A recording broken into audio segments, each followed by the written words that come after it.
പോൺസിന്റെ ഈ സൺസ്ക്രീനാണ് ഞാൻ റിവ്യൂ ചെയ്യുന്നത്. ഇതിന്റെ പ്രൈസ് 325 രൂപയാണ് 50 ഗ്രാമിന്.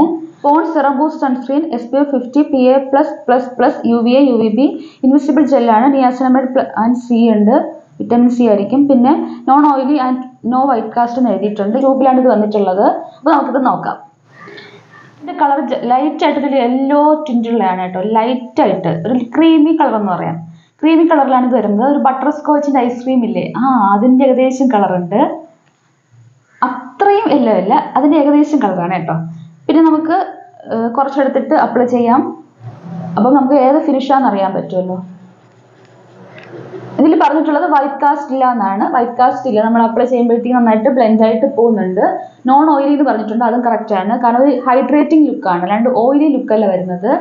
കണ്ടോ, നമ്മുടെ നോസിൽ നമ്മൾ നന്നായിട്ട് സൺസ്ക്രീൻ ഇട്ട് കൊടുക്കുക. കാരണം പൊങ്ങി നിൽക്കുന്ന പാട്ടല്ലേ, ഇത്തിരി ഹൈറ്റിൽ, മീൻസ് നമ്മുടെ ഓൾ ഫേസിനെക്കാളും. അപ്പോൾ അതുകൊണ്ട് സൺ എക്സ്പോഷർ കൂടുതലായിരിക്കും. അതുകൊണ്ട് നമ്മൾ കുറച്ചധികം സൺസ്ക്രീൻ നോസിന് അവിടെ ഇട്ട് കൊടുക്കുക. ഓക്കെ, ഇത് അപ്ലൈ ചെയ്ത് കഴിയുമ്പോഴത്തേക്ക് ഒരു ചെറിയൊരു ടാക്കി ഫീലിംഗ് ഉണ്ട്. പിന്നെ ഞാൻ പറഞ്ഞില്ലേ, ഹൈഡ്രേറ്റിംഗ് ആണ്. ഓയിലി എന്ന് പറയാൻ പറ്റില്ല, എൻ്റെ ഓയിലി സ്കിന്നാണ്, ഒരു പൊടിക്ക് ഓയിൽ പോലെ തോന്നിക്കുന്നുണ്ട്. പക്ഷെ ആക്ച്വലി ഇതൊരു ഹൈഡ്രേറ്റിംഗ് ഫീലാണ് തരുന്നത്. ഭയങ്കര ലിക്വിഡി ഹൈഡ്രേറ്റിംഗ്, അത് ഇച്ചിരി ക്രീമി ടെക്സ്ചർ ആയതുകൊണ്ട് ഒരു ക്രീമി ഹൈഡ്രേറ്റിംഗ് ഫീലാണ് തരുന്നത്. ബാക്ക് ഓഫ് ദ ഹാൻഡ്സിലും കൂടെ കാണിച്ചു തരാം. കണ്ടോ, ഒരു ഹൈഡ്രേറ്റിംഗ് ഫീൽ കിട്ടും. ഓയിലി ആയിട്ടല്ല, നല്ല ഹൈഡ്രേറ്റിംഗ് ആണ്, ക്രീമിയാണ്. തിക്കായിട്ടുള്ള, എക്സ്ട്രീംലി തിക്കല്ല എങ്കിലും സാമാന്യം തിക്കായിട്ടുള്ള ഒരു ക്രീമി ടെക്സ്ചറാണ് വരുന്നത്.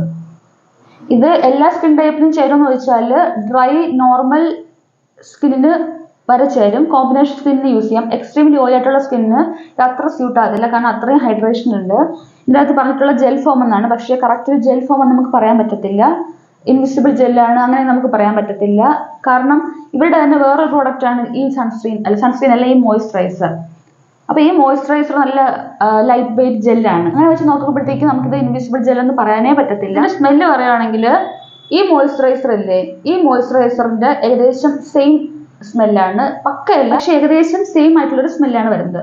പിന്നെ നമുക്ക് ഇതിന്റെ പെർഫോമൻസ് നോക്കാം. വൈറ്റ് കാസ്റ്റോ വേറെ ഇഷ്യൂസോ ഒന്നുമില്ല. കുറച്ച് കഴിയുമ്പോഴത്തേക്കും ഭയങ്കരമായിട്ട് ഇങ്ങനെ സെറ്റായി പോകുക അങ്ങനെയൊന്നുമില്ല. പക്ഷെ ഇത് ഒരു 3 മണിക്കൂർ വരെ നമുക്കൊരു 70-75% വരെ പ്രൊട്ടക്ഷൻ തരും. 3 മണിക്കൂർ വരെ. അത് കഴിഞ്ഞ് നമ്മൾ വെയിൽ കൊള്ളുവാണെങ്കിൽ റീഅപ്ലൈ ചെയ്യേണ്ടി വരും. പിന്നെ ടാൻ അടിച്ചു തുടങ്ങാന് ശേഷം അതുവരെ നന്നായിട്ട് ഒരു പ്രൊട്ടക്ഷൻ തരുന്നു. 100% പ്രൊട്ടക്ഷൻ തരുമെന്ന് ഞാൻ പറയുന്നില്ല, ഒരു 70-75 റേഞ്ചിലുള്ള പ്രൊട്ടക്ഷൻ നമുക്ക് കിട്ടുന്നതാണ്. അപ്പോൾ ഇതാണ് എനിക്ക് ഇതിനെ പറ്റി പറയാനുള്ളത്. വേറെ ഒന്നും ഇതിൽ പറയാനുണ്ടെന്ന് എനിക്ക് തോന്നുന്നില്ല. നിയാസിനമൈഡ് ഉണ്ട്, വിറ്റമിൻ സി ആയിരിക്കും, സി എന്ന് എഴുതിയിട്ടുണ്ട്, എന്നൊക്കെ എഴുതിയിട്ടുണ്ട്. പക്ഷെ എനിക്ക് സ്കിൻ ബെനിഫിറ്റ് ആയിട്ട് തോന്നിയിട്ടില്ല. പിന്നെ എക്സ്ട്രീംലി ഓയിലി സ്കിന്നുകാർക്ക് പറ്റത്തില്ല. പിന്നെ ആക്നെ പ്രോൺ സ്കിന്നുകാർക്ക് പ്രശ്നമില്ല. ആക്നെ വേറെ ഇഷ്യൂസോ ഒന്നും ഉണ്ടായിട്ടില്ല ഇത് യൂസ് ചെയ്ത ശേഷം. അപ്പോൾ ഇതാണ് എനിക്കിത് യൂസ് ചെയ്തിട്ടുള്ള എക്സ്പീരിയൻസ്. എന്തെങ്കിലും വിശേഷമായിട്ട് പിന്നെ ഫീൽ ചെയ്യുന്നെങ്കിൽ പിന്നെ പറഞ്ഞുതരാം. ഞാൻ കുറച്ചുകൂടെ ട്രൈ ചെയ്തിട്ടുള്ളത് ഇപ്പോൾ ഓൾറെഡി. Okay, by.